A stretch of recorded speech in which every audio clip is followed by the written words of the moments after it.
헤로드 왕 때에 예수께서 유대 베들레헴에서 나심에 동방으로부터 박사들이 예루살렘에 이르러 말하되 유대인의 왕으로 나신 이가 어디 계시냐? 우리가 동방에서 그의 별을 보고 그에게 경배하러 왔노라 하니 헤롯 왕과 온 예루살렘이 듣고 소동한지라.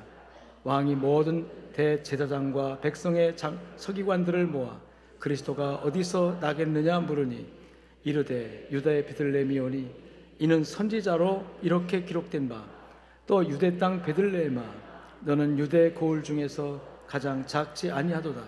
내게서 한 다스리는 자가 나와서 내 백성 이스라엘의 목자가 되리라 하였음이니이다. 이에 헤롯이 가만히 박사들을 불러 별이 나타난 때를 자세히 묻고 베들레헴으로 보내며 이르되 가서 아기에 대하여 자세히 찾거든 내게 구하여 나도 가서 그에게 경배하게 하라. 박사들이 왕의 말을 듣고 갈새 동방에서 보던 그 별이 문득 앞서 인도하여 가다가 아기 있는 곳 위에 머물러 서 있는지라. 그들이 별을 보고 매우 크게 기뻐하고 기뻐하더라. 집에 들어가 아기와 그의 어머니 마리아가 함께 있는 것을 보고 엎드려 아기께 경배하고 보배함을 열어 황금과 유향과 몰약을 예물로 드리니라. 아멘. 우리가 성탄절 하면 매년 연례 행사로 12월 마지막 주에 다가옵니다. 성탄절, 크리스마스 어떤 의미가 있을까요? 해마다 성탄절 설교도 하고 또 우리 성탄절 행사도 하는데 과연 우리는 무엇을 성탄절마다 생각하고 또 어떤 삶을 살아야 되는지 여러분 뭐 그때그때 하나님 주시는 감동이 다르고 또 역사가 있지만 오늘 또 하나님께서 주시는 말씀이 여러분들에게 들려지기를 축원합니다. 삶은 달라도 각자 형편은 달라도 말씀은 동일하죠. 동일한 말씀을 가지고 성령께서는 여러분 각자에게 필요에 따라서 여러분 삶의 모습과 모양에 따라서 적절하게 하나님께서 역사하셔서 적용하게 하시고 깨닫게 하시고 받아들이게 하실 수 있습니다. 예수님께서 이 땅에 오실 때 성탄과 관련된 첫 번째 크리스마스, 첫 번째 크리스마스, 예수님이 이 땅에 성육신 태어나실 때 관련된 인물들이 여럿이 나오죠. 당사자인 마리아라든지 또 요셉이라든지 여러 인물들이 나오는데 탄생과 관련된 인물 중에서 중요하게 부각되는 것이 바로 이 동방 박사들 얘기입니다. 동방이란 당시 바벨론을 의미해요. 바벨론은 주전 500년경부터 많은 유대인들이 포로로 잡혀가기도 했고 유다가 망한 다음에는 수많은 사람들이 포로로 잡혀가서 거기서 70년을 포로로 지내다가 하나님의 섭리에 의해서 귀한 명령이 떨어져서 다시 돌아오는 역사가 있었지만 그때 돌아오지 않고 여전히 바벨론에 남아서 정착해서 귀화하여 거기서 살고 있는 유대인들이 굉장히 많았습니다. 그런데 이 박사로 번역된 이 단어 마고이라는 이 단어 그 동방 그러니까 동방 바벨론에 많은 유대인들이 이미 가서 살고 있고 거기에서 동방 박사라고 표현된 사람들이 지금 아기 예수 탄생 사건에 등장하잖아요. 이 박사로 번역된 단어는 여러분 성경에 보니까 박사라는 박자에다가 조금만 가로치고서 일자를 써놨어요. 그게 뭐냐면 밑에를 보라, 밑에 설명이 있다 그런 뜻이거든요. 박사라는 단어, 마고이라는 단어를 점성가라고도 번역할 수 있다. 점성가가 뭡니까? 하늘의 별을 보고 점치는 사람, 미래의 운명을 또는 하늘의 별을 보고 미래의 역사를 예언하는 그런 해안이 있는 사람, 지혜로운 사람.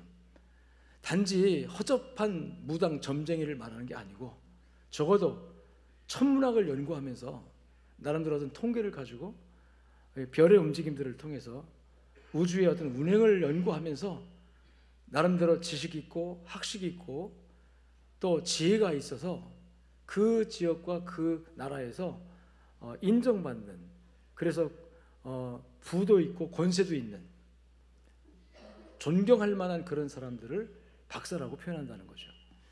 이 박사의 명칭이 붙었던 사람이 바로 다니엘입니다.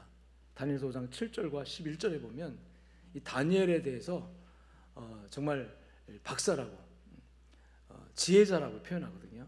원어의 그 마고이라는 단어가 그런 의미가 있습니다. 그래서 허접한 무당 점쟁이를 의미하는 것이 아니고 상당한 식견과 학식, 천문학을, 하늘의 별자리를 보면서 인류의 미래를 연구하는 그런 철학가 정도로 이해하면 좋을 것 같습니다.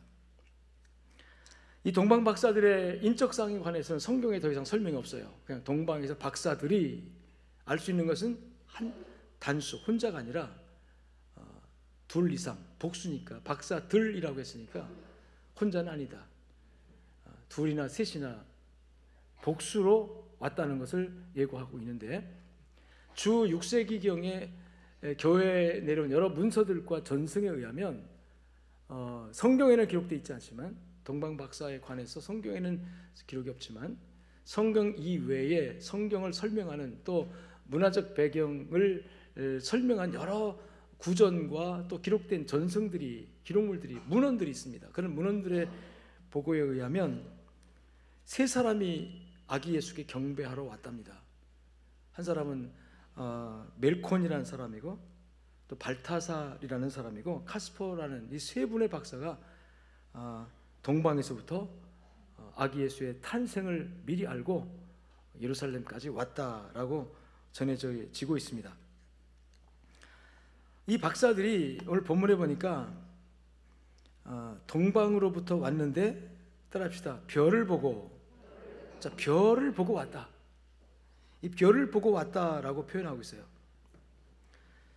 별 하나의 갑작스러운 출현, 요새 말로 과학적으로 말하면 신성이죠. 새로운 별이 나타난 거죠. 새로운 별의 출현을 이들이 감지하고 저 별이 뭐냐 라고 하면서 그 별이 주는 메시지를 읽을 수 있었다는 거예요. 별이 주는 메시지를 읽었는데 그 메시지가 뭐냐면 유대인에게 왕이 태어난다. 유대인에게 왕이 태어난다. 그래서 이분들이 예루살렘에 와서 하는 얘기를 보니까 유대인의 왕으로 나신 이가 어디 계시냐, 유대인의 왕으로 태어났다는 걸 전제하고 그분이 어디 있는지 장소적인 질문을 하고 있는 거예요. 유대인의 왕이 태어났다는 것이 전제되어 있습니다. 전제되고 그분이 어디서, 장소를 묻고 있잖아요. 그런데 왜 이 박사들이 이런 별을 보고, 우리가 동방에서 그의 별을 보고 왕이 태어난 줄을 알게 됐고 왕이 태어났다는 사실을 믿고 여기까지 왔다라고 말하고 있어요.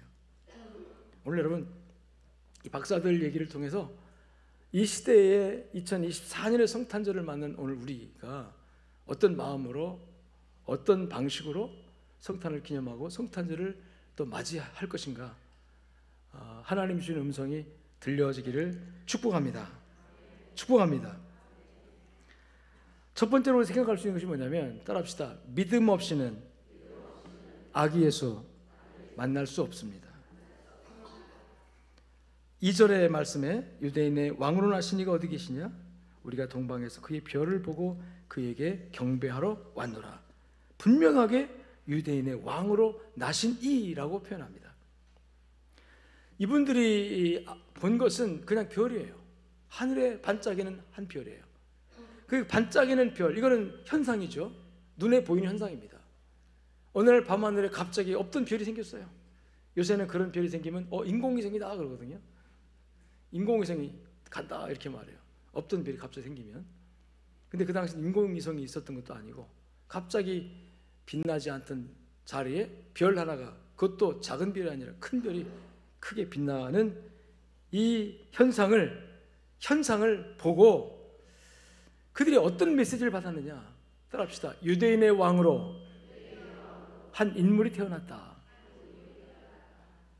여러분, 이게 가능한 일입니까? 이 바벨론은 유대 사회가 아니에요.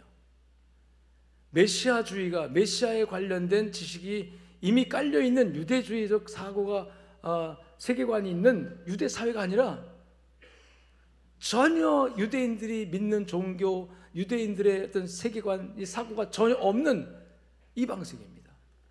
즉 하나님을 모르는, 성경을 모르는 그런 사람들이에요. 그런데 이들이 어떻게 하늘에 빛나는 별 하나를 보고 그들이 고백하기를 유대인의 왕이 태어났다. 신기하잖아요. 신기하잖아요, 여러분. 여러분, 왕이 태어났다는 것을 한 별이 빛나는, 여기서 그의 별이라고 표현하고 있으니까 그 별을 보고 유대인의 왕이 태어났다는 것을 깨닫게 되어진 그것이 바로 믿음인 줄로 믿습니다. 믿음인데 이 믿음이라는 것이 무엇에서부터 생겨지느냐? 로마서 10장 17절 말씀에 보니까 믿음은 들음에서 난다. 믿습니까? 믿음은 어디서? 들음에서. 믿음은 들음에서 나는데 그 들음이라는 건 그 그리스도의 말씀이다. 아멘. 그리고 그 믿음이 고백되어지면 이게 신앙 고백이에요. 그리고 그 고백을 통해서 구원을 받는다 그랬어요. 그렇다면 도대체 이 동방 박사들이 예루살렘에 와서 오늘 유대인의 왕으로 태어나는 것을 안다. 우리가 그의 별을 보고 알았다. 그러니까 그 별이 그 사인을 보낸 거예요. 그 메시지를 보낸 거예요. 별은 나타난 현상입니다. 보이는 현상입니다. 보이는 현상 속에 숨어있는 하나님의 뜻, 하나님의 메시지를 이들은 깨달은 거예요. 아멘. 우리 현상을 보면서, 이 세상 돌아가는 걸 보면서 하나님의 메시지, 하나님의 말씀, 하나님의 의도, 하나님의 뜻을 깨닫는 지혜가 열려지기를 축원합니다. 이건 인간의 방법으로 할 수 있는 것이 아니고 그 일을 하시는 분이 누구냐면 바로 성령님이세요. 근데 성령님은 어떻게 역사하시느냐? 말씀을 통해서 역사합니다.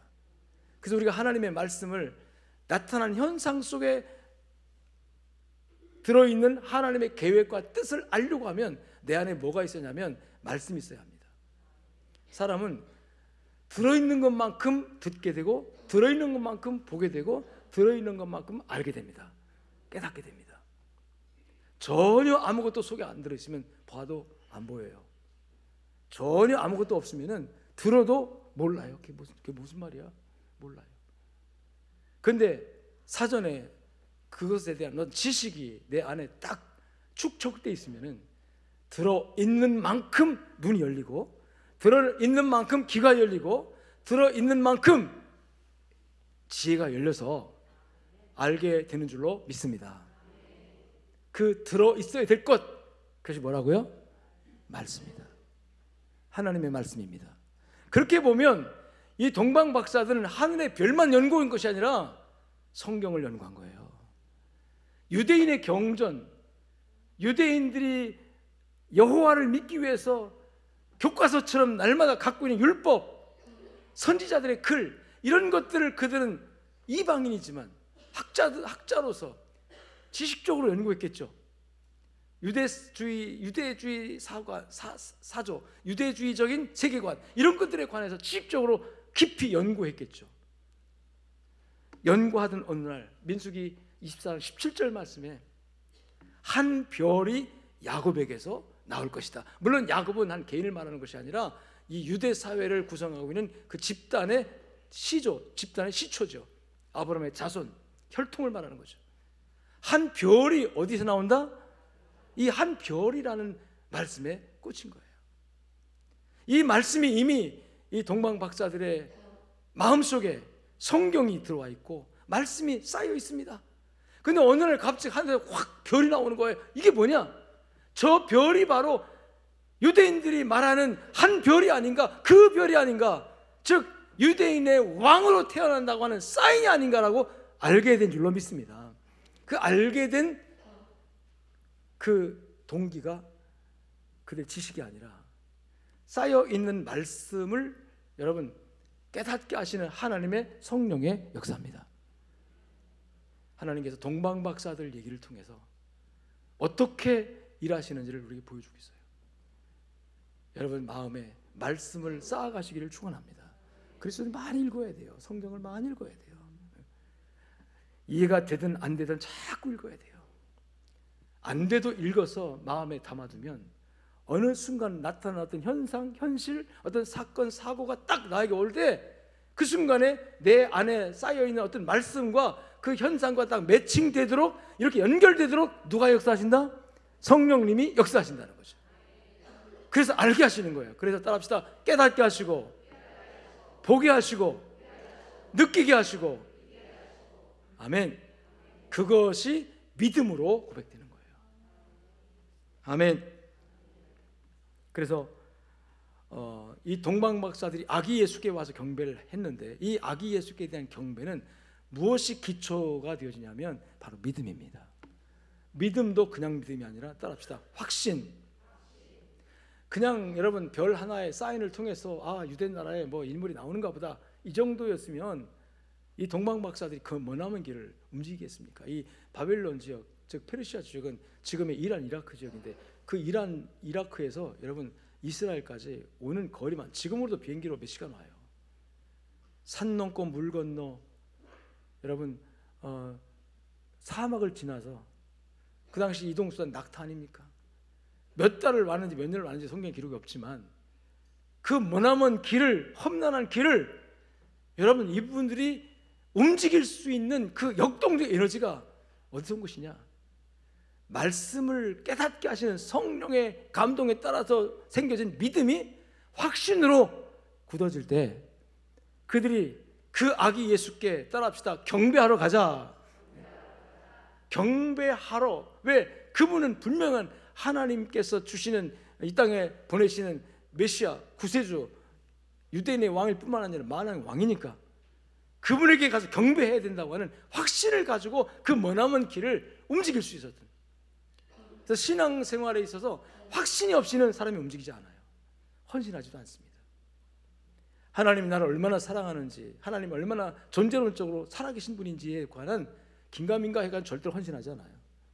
그런데 확신이 있는 사람은, 하나님은 눈에 보이지 않지만 확신이 있는 사람은 여러분 어떤 상황 속에서도 굴하지 않고 낙심하지 않고 확신을 가지고 하나님이 가신 길을, 주님이 가신 길을 가고 헌신하게 되는 줄로 믿습니다.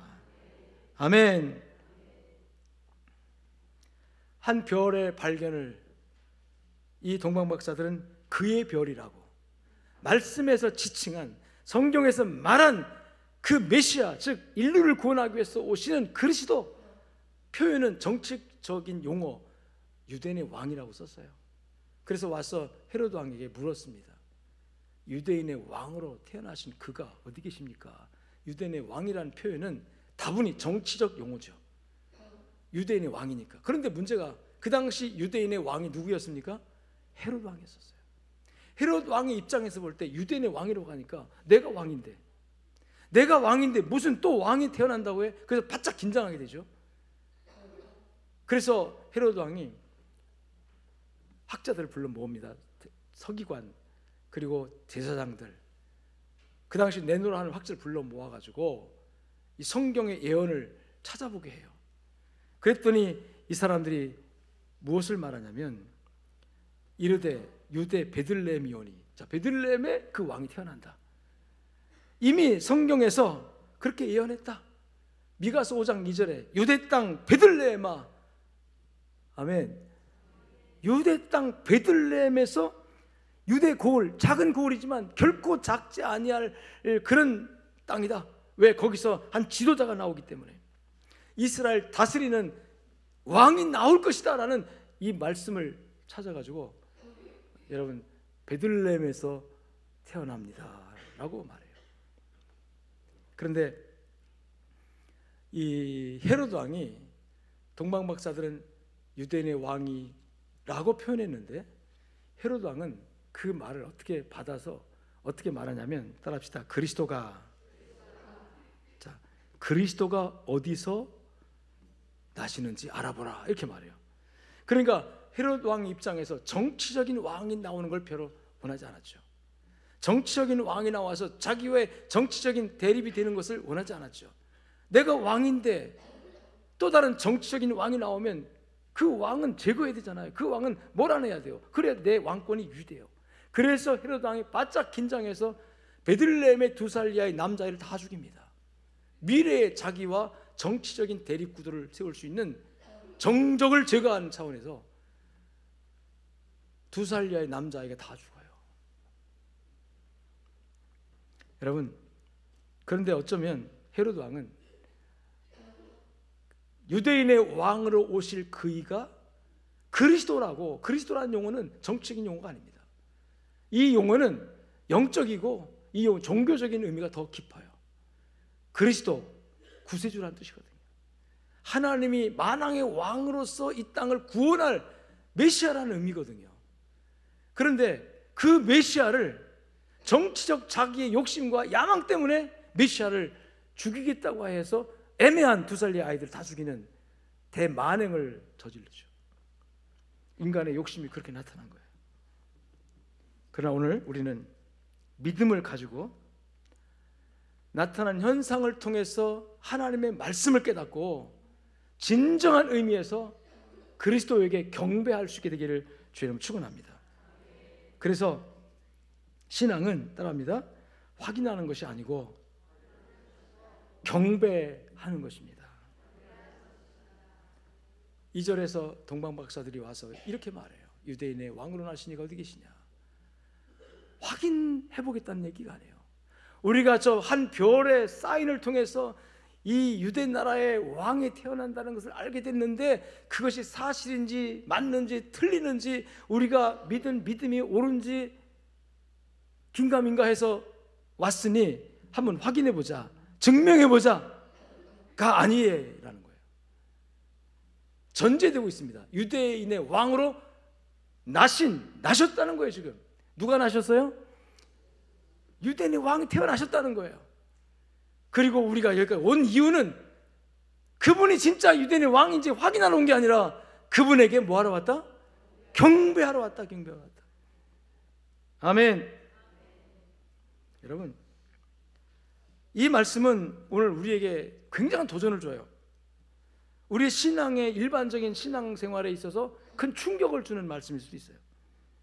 왜냐하면 여러분, 간증 집회하면 졸지도 않고 잘 듣더라고요.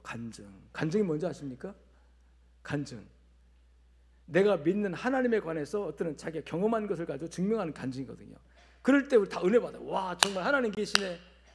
내가 기도했더니 하나님 이렇게 응답해 주셨다. 와, 정말 하나님 응답도 하시네.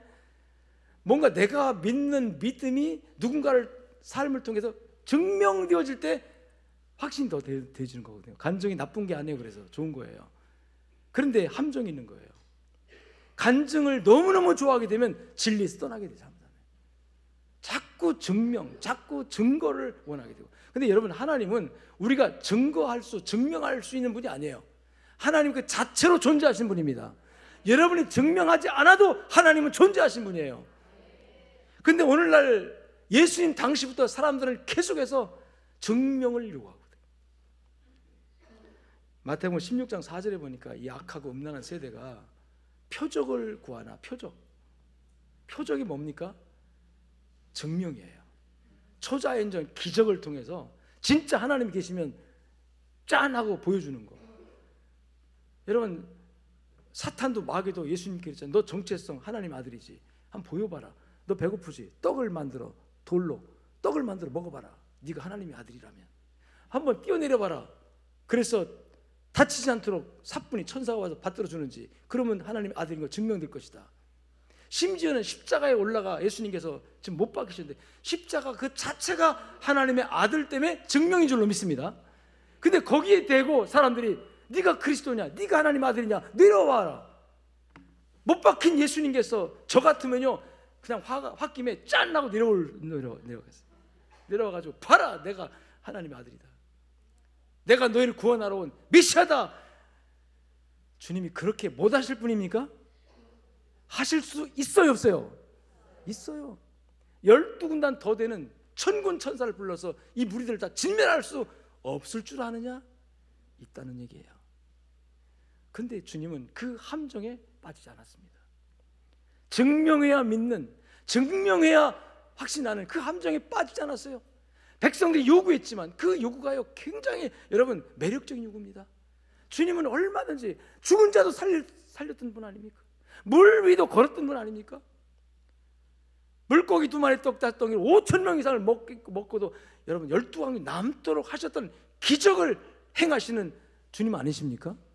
근데 지금 증명해보라는데, 네가 정말 하나님의 아들이면 한번 증명해봐라 하는데 그거 왜 못하겠어요? 근데 주님은 그렇게 해서 사람들의 믿음이 키워지는 것이 아니라는 걸 알았어요. 증명하지 않습니다. 그냥 십자가에 죽으십니다. 나중에 증명이 되잖아요. 무엇으로? 부활로. 할렐루야. 최종적으로 하나님이 증명해요. 하나님이 증명해요.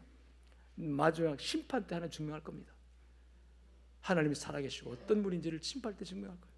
악한 자도 거역하는 자도 불신자도 하나님 어디 있느냐고 큰소리 치는 사람들도 심판대 앞에서 하나님의 살아계심과 그분의 공의 앞에서 증명되어질 때 그들은 두려워할 거예요. 그러나 오늘 우리에게 필요한 것은 믿음인 줄로 믿습니다. 확신인 줄로 믿습니다. 그리고 믿음과 확신에 따릅시다 경배하는 것입니다. 경배예요, 경배. 예수님께서 이 악하고 음란한 세대가 요나의 표적을 구하나 나는 표적 실행하지 않겠다 하면서 딱 한마디 하십니다. 따라합시다. 요나의 표적밖에는 보여줄 것이 없느니라. 근데 요나의 표적을 통해서는 보여주겠다는 뜻이거든요. 그럼 요나의 표적이 무엇을 말할까? 요나의 표적. 여러분 누가복음 11장 30절에 보니까 요나가 니느웨 사람들에게 표적이 된 것 같이 표적이 됐다고 그랬어요. 요나가 니느웨 사람들에게 뭐가 됐다? 오늘날 이 시대의 사람들에게도 표적이 되는 줄로 믿습니다. 교훈이 된다는 뜻이에요. 하나님의 말씀에 증명이 된다는 뜻이에요. 요나가 어떤 일을 했습니까? 하나님께서 어느 날 니느웨 도성, 즉 도성 니느웨, 아수르의 서울입니다. 아수르의 수도입니다. 아수르라는 나라는 바벨론과 함께 이 유대 사회의 이스라엘의 숙적이에요. 민족적 감정이 굉장한 나라예요. 늘 괴롭혔습니다. 늘 이스라엘을 괴롭힌 나라예요. 그렇기 때문에 민족적 감정이 굉장히 안 좋은, 우리나라와 일본처럼 친하게 지내면서도 늘 뭔가 앙금이 있는. 그런데 그곳에 여러분 하나님께서 요나를 보내면서 가서 말씀을 전하라는 거예요. 이 말씀을 전하라는 의도가 이 성이 악하여 내가 심판하려고 하니까 가서 회개를 촉구해서 회개하도록, 심판받지 않도록 복음 전하는 뜻이 아니겠습니까? 요나는 이 민족적 감정을 내세우면서 가기 싫어했어요. 그래서 니느웨로 가지 않고 어디로 가다가 다시스로 가는 배를 일부러 여러분 다른 배를 탔어요. 내가 배를 타면 하나님 어떻게 하시겠는가? 내가 배를 타면 어떻게 하시겠는가? 다시 말해서 부산으로 가라 그러니까 까짓거 내가 부산 가는 KTX 안 타고 목포 가는 거 타면 됐지 뭐. 그렇게 한 거예요. 근데 하나님께서 물고기 뱃속에 던져가지고 풍랑을 통해서 회개하게 하고 결국은 하나님의 강권으로 니느웨 앞바다에 물고기가 토해내고 거기서 여러분 니느웨 성에 가서 하나님의 말씀을 선포하는데 기뻐서 했으면 열정적으로 했을 것입니다. 하나님께서 여러분들을 사랑합니다. 그렇기 때문에 여러분 죄를 회개하라고 말씀하시니까 빨리빨리 회개하세요. 그럼 구원받습니다. 그러면 하나님 용서하십니다. 여러분 다 용서하고 회개하고 용서받아 우리 복 받읍시다. 막 그렇게 부흥해냈을 겁니다. 요나는 의도적으로 처음부터 그럴 마음이 없었어요. 처음부터 가기 싫었고 그러니까 굉장히 소극적으로 최소한의 하나님의 말씀만 선포하는데 그 뭔지 아십니까? 40일 후면 이 성이 망하리라. 그냥 그 한마디예요. 그것도 맨날 며칠 가서 사람들 찾아가서 막 한 게 아니라 그냥 정말 건성건성 이 니느웨 성을 지나가면서 40일 후면 망하리라. 속으로는 망하든지 말든지 난 뭐 그렇게 했겠지. 40일 망하리라, 40일 망하리라 그러면서 지나갔어요. 근데요 그렇게 전해놓고 요나가 니느웨 성에 내려다 보이는 높은 언덕에 올라가서 움막치고 바라봅니다. 진짜 하나님이 정말 살아계셔서 이 성을 망하게 하시는지 내가 보리라. 여러분 자기가 말씀을 전해놓고도 증명을 원했던 것이 요나예요. 내가 전한 이 말이 정말 하나님의 말씀이면 40일 지나면 망할 거다. 하나님께서 망하게 했어요 안 했어요? 안 했어요. 왜 그렇습니까? 요나가 가장 소극적으로 최소한의 내용을 가지고 전한 복음이었지만 니느웨 성 사람들은 그 말씀을 하나님의 말씀으로 받은 줄로 믿습니다. 그래서 왕으로부터 집안의 종까지 노예까지 짐승까지 회개하면서 금식하면서 회개했어요. 하나님께서 회개하는 백성을 망하게 하시겠습니까? 용서하신 줄로 믿습니다. 그래서 니느웨 성 하나님이 회개하는 모습을 보고 용서했어요. 여러분, 니느웨 백성들은, 니느웨 성 사람들은 보고 믿으려고 한 것이 아니라 증명을 통해서 하나님의 말씀을 받아들인 것이 아니라 표적과 기적과 이적을 통해서 받아들인 것이 아니라 말씀 그 자체를 믿은 줄로 믿습니다. 진리의 말씀을 그냥 믿었어요. 양족교회 성도 여러분, 여러분의 믿음의 출발이 뭡니까? 하나님의 말씀입니다. 이해가 되든 안 되든 이미 기록되고 선포되는 하나님의 음성, 하나님의 말씀, 그리고 하나님께서 여러분의 마음 안에 있는 말씀이 속에서 깨달아지면서 성령께서 깨달아지도록 역사하실 때 그것이 믿음이 되고 믿음이 확신이 돼서 그 확신으로 말미암아 하나님 앞에 꿇어엎드려 경배하는 우리 신앙생활의 목적이 뭔가 하나님의 능력과 기적을 증명하려고 하는 것이 아니라 증명되면 믿고 안 그러면 의심하는 게 아니라 그냥 하나님의 말씀 앞에 꿇어엎드려 따라합니다. 경배하는 것이다. 그게 요나의 표적이라는 거예요. 요나의 표적. 니느웨 성 사람들은 말씀 앞에 꿇어엎드립니다. 그냥 꿇어엎드려서 회개했어요. 하나님이 뜻을 돌이키사 멸망시키려고 했던 니느웨 성을 하나님이 구원하십니다. 오늘날 사람들이 말세라고들 많이 해요. 말세 하는데 이 말세를 뭘 보고 말세를 할까? 뭐 환경, 기후적인 뭐 여러 가지 일을 대면서도 말세라고 하기도 합니다. 지구가 곧 망할 것이다. 왜? 환경, 기후의 변화로 인해서 인류가 감당할 수 없는 큰 재앙이 앞으로 올 것이다. 이건 얼마든지 과학적으로 예측할 수 있는 상황입니다.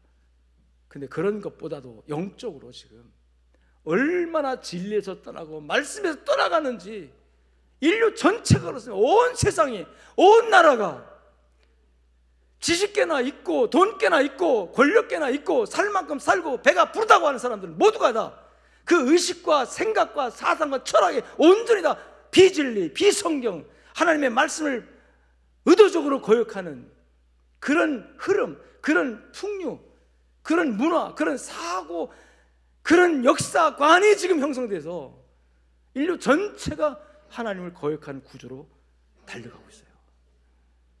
지구가 공전과 자전을 굉장히 빠른 속도로 한다고 하는데 오늘날 인류가 하나님을 벗어나는, 인류가 하나님을 떠나는 속도가 지구가 공전하고 자전하는 속도가 더 빠른 것 같아요. 과연 하나님께서 인류의 이 교만과 인류의 폐악성을 지켜보실 것인가? 최근에 일본에서도 동성결혼 합법화 대법원에서 판결이 됐다고 하더라고요. 동성 간의 혼인을 인정하는 판결이 했다고 하더라고요.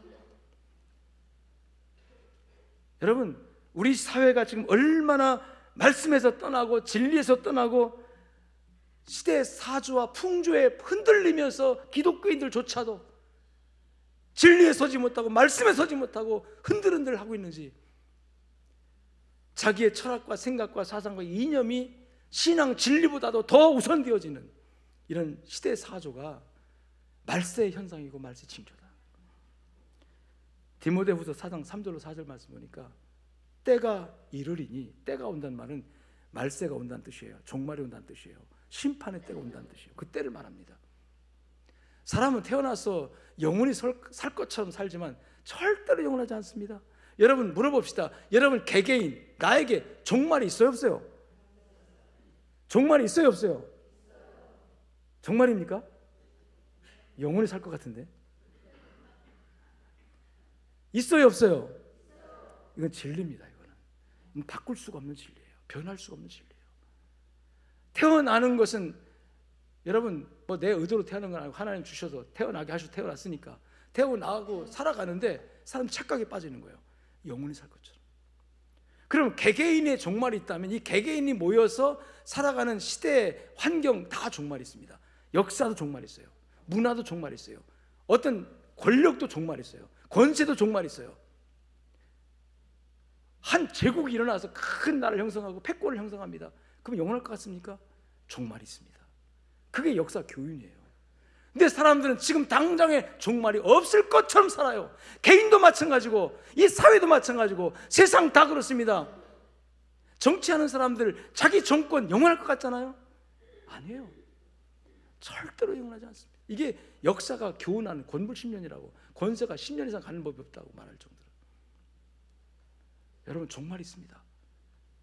이 종말이 있다는 사실을, 이게 기본적인 인류에게 주신 하나님의 메시지예요. 하나님의 기본, 그 종말 앞에 우리가 겸손해야 되고, 종말 앞에 우리가 하나님 앞에 무릎을 꿇어야 되는 거예요. 이 종말을 주관하시는, 심판하신 하나님 앞에 무릎을 꿇고, 연약하면 연약한 대로, 부족하면 부족한 대로, 허물이 있으면 허물이 있는 대로 종말의 심판자이신 하나님 앞에 무릎을 꿇고 따라합시다. 경배하는 거.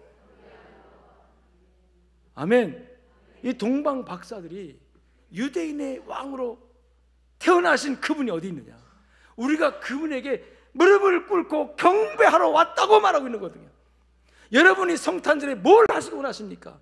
성탄 축하, 메리 크리스마스 하면서 서로 선물 주고받으면서 박수 쳐주면서 우리 서로의 영과 유흥과 행복과 즐거움을 나누고, 좋아요. 다 좋아요. 이미 우리 하나님께 은혜 받은 사람들이니까 다 좋아요. 그런데 더 중요한 것은 하나님 앞에, 아기 예수 앞에 무릎을 꿇는 겁니다. 무릎 꿇어야 합니다. 겸손해야 합니다. 인류가 하나님 앞에 무릎을 꿇어야 합니다. 우리 나라가 하나님 앞에 무릎을 꿇어야 합니다. 교회가, 우리 교회가 하나님 앞에 무릎을 꿇어야 합니다. 그리고 하나님 불쌍히 여겨주세요 해야 돼요. 하나님 긍휼히 여겨주세요 해야 돼요. 왜? 그분은 우리 왕이시니까. 그분은 우리의 주권자이시니까. 헤로드 왕이 그리스도가 어디서 나오냐, 그리스도라 고백을 했어요. 그리스도가 어디서 나왔느냐, 그리스도가 어디서 나오냐, 알아봐라. 베들레헴입니다. 아, 그래, 베들레헴? 거기까지 알았어요. 근데 그 그리스도를 죽이려고 칼을 들었어요. 우리는 신앙 고백하면서도 얼마나 주님의 가슴에 못을 박습니까? 저부터 그래요. 인간인지라 얼마나 그리스도의 가슴에 못을 박으면서도 주여 주여 합니까? 이 성탄절에 우리가 조금 마음을 낮추고 겸손하게 하나님의 계획과 섭리에 무릎을 꿇고, 하나님만이 나의 왕이시고 우리 주님이 나의 구주이시고 그 앞에 무릎을 꿇는 삶의 모습이 되었으면 좋겠습니다. 이것이 경배입니다. 때가 이르리니 사람이 바른 교훈을 받지 않고, 이 바른 교훈은 말씀입니다. 진리입니다. 진리를 따르지 않고 기가 가려워서 길을 긁어준 욕심을 쫓을 스승을 두고, 이 말이 뭐냐면 듣기 좋은 말만 듣고 보고 싶은 것만 보고 알고 싶은 것만 공부한다 하는 뜻이에요. 혹시 여러분 그런 유에 빠져 있지 않습니까? 혹시 듣고 싶은 것만 듣는, 보고 싶은 것만 보는 그런 편견에, 편향에 빠져 있다면 따라합시다. 진리의 말씀, 이 진리의 말씀은 여러분 객관적이고 진리의 말씀은 치우치지 않는 거예요. 그것은 하나님의 말씀밖에 없습니다. 살아있는 하나님의 말씀. 그래서 많은 사람이 사육을, 자기 욕심을 채워주는, 길을 긁어주는 그런 사람들을 말을 따라서 움직이고 허탄한 이야기를 나누면서, 이 허탄한 이야기가 뭐예요? 쓸모없는 이야기, 진리가 아닌 것, 세상 돌아가는 것 진리 아닙니다. 세상 돌아가는 얘기, 가십거리 얼마나 많이 합니까 지금? 아, 여러분 흥미가 있어서 막 하는 얘기 같이 말 섞고 하지만 그게 모두가 다 허망한 것들이에요. 허탄한 것들. 그렇게 한다고 해서 오늘날 TV나 신문지상에 보도되고 하는 모든 이야기들 전부 다, 그리고 내가 말하는 모든 것, 이 세상 돌아가는 이야기, 여러분 얼마나 허망한 것인지 몰라요. 이런 시대 속에 살면서 허탄한 이야기가 아니라 진리의 말씀에 여러분 무릎을 꿇을 수 있는 겸손함 있기를 주의 이름으로 축원합니다. 경배한다는 말의 의미는 무릎을 꿇는다는 거예요. 그냥 항복, 무릎을 꿇고 가장 낮아져서 주여 무슨 말씀을 하시든지 제가 듣겠습니다라는 겸손한 태도요, 하나님의 말씀을 수용하는 태도를 의미합니다. 여러분, 확인난다는 것은 판단자가 된다는 뜻이에요. 하나님의 사역과 하나님의 은혜에 관해서 내가 판단해서 좋은 것은 취하고 좋지 않은 것은 버리고, 그런 태도가 확인나는 태도예요. 오늘날 우리는 많은 편견에 빠져 있습니다. 내 생각으로, 내 경험으로, 내 철학으로, 내 어떤 사상으로, 이념으로, 이런 것으로 듣고 싶은 것만 골라 듣잖아요. 그게 판단하는 거예요. 그게 편견을 가지고 있는 거죠. 이런 편견 다 내려놓고 유대인의 왕으로 오신 그분, 낮고 천한 마국간에 태어난 그분에게 무릎을 꿇는다는 거, 이거 편견 내려놓지 않으면 절대로 할 수 없는 일입니다. 어떤 편견이 있습니까? 적어도 왕으로 태어나는 분은 이런 마국간에 오지 않아. 왕궁에 태어날 거야. 적어도 인류를 구원할 메시아로 왔다면 어떻게 이렇게 초라하게 올 수가 있다는 거지? 이런 편견에 빠지면 절대로 무릎을 못 꿇어요. 근데 이런 편견 내려놓고 하나님이 주시는 말씀만 기초하면 여러분, 진정한 의미에서 아기 예수 영접할 수 있고 경배할 수 있음을 믿으시기를 축원합니다. 그래서 이 동방 박사들은 경배합니다. 어떻게 경배하느냐 따라합시다. 무릎 꿇어 경배해요. 무릎 꿇어야 돼요. 하나님께 무릎 꿇어야 되고요.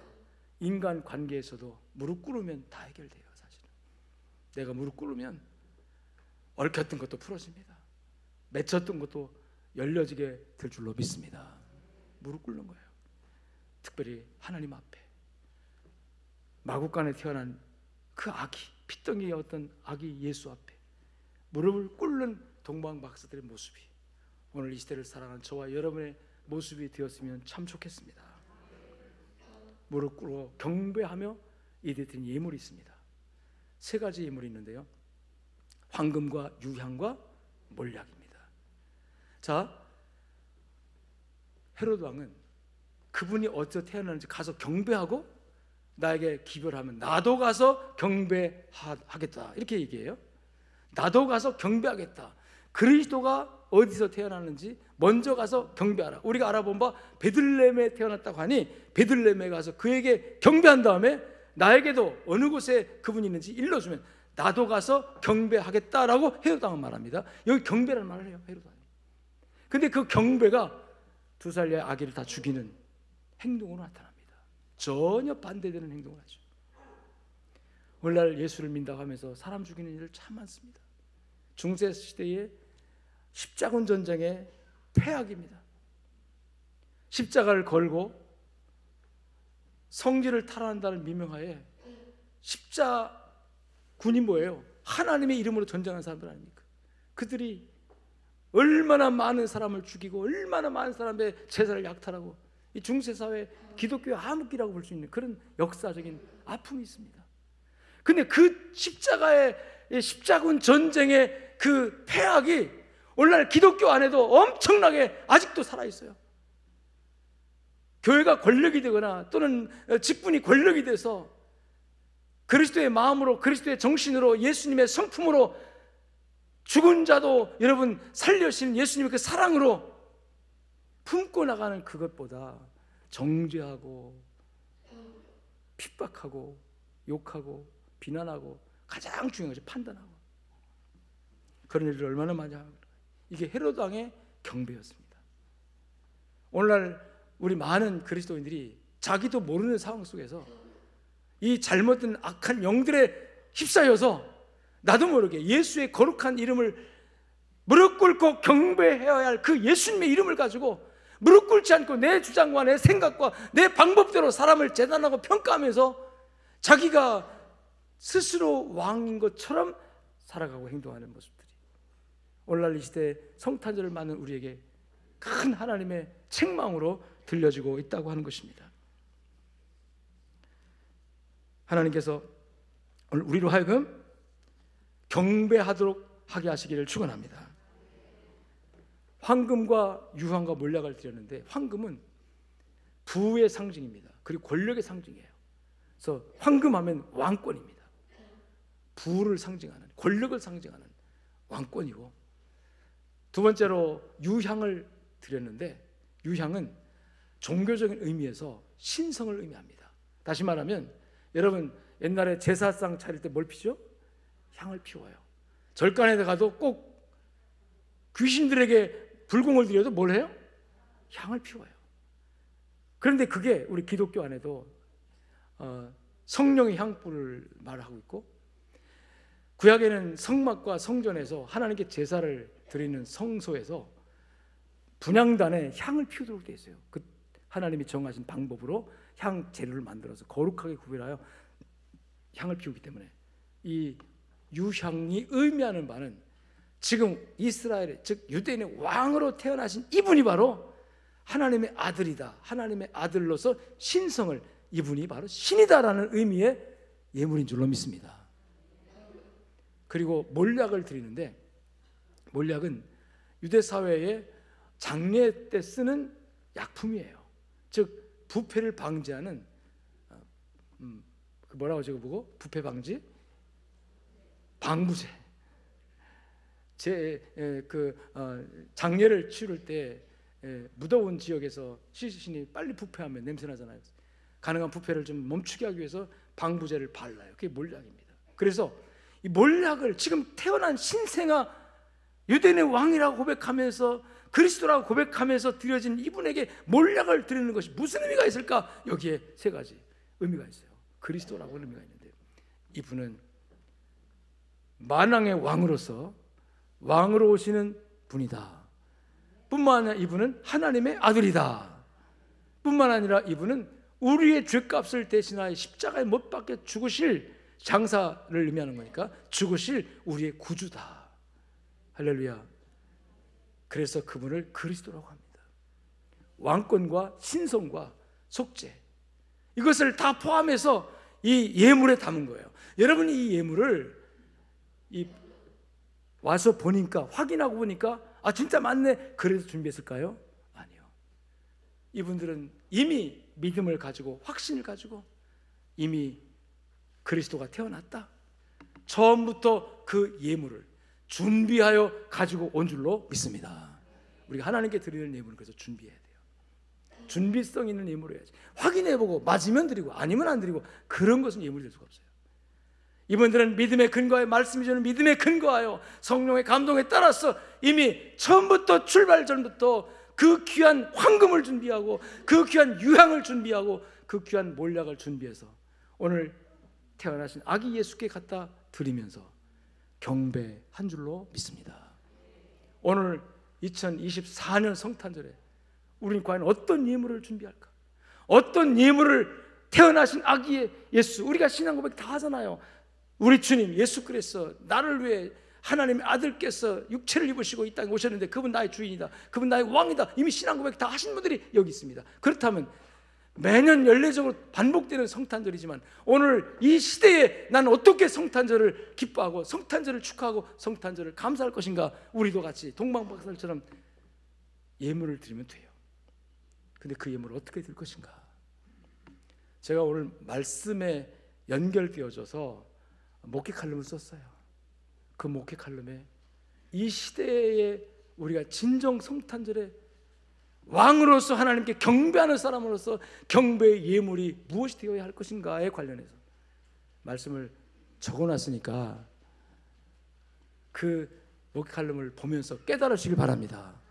그리고 성탄절 한 주간 동안 정말 아기 예수께 신앙을 고백하고 꿇어 엎드리는 자세로 정말로 하나님이 받으실 만한 진정한 예물을 하나님께 올려드리기를 주의 이름으로 축복합니다.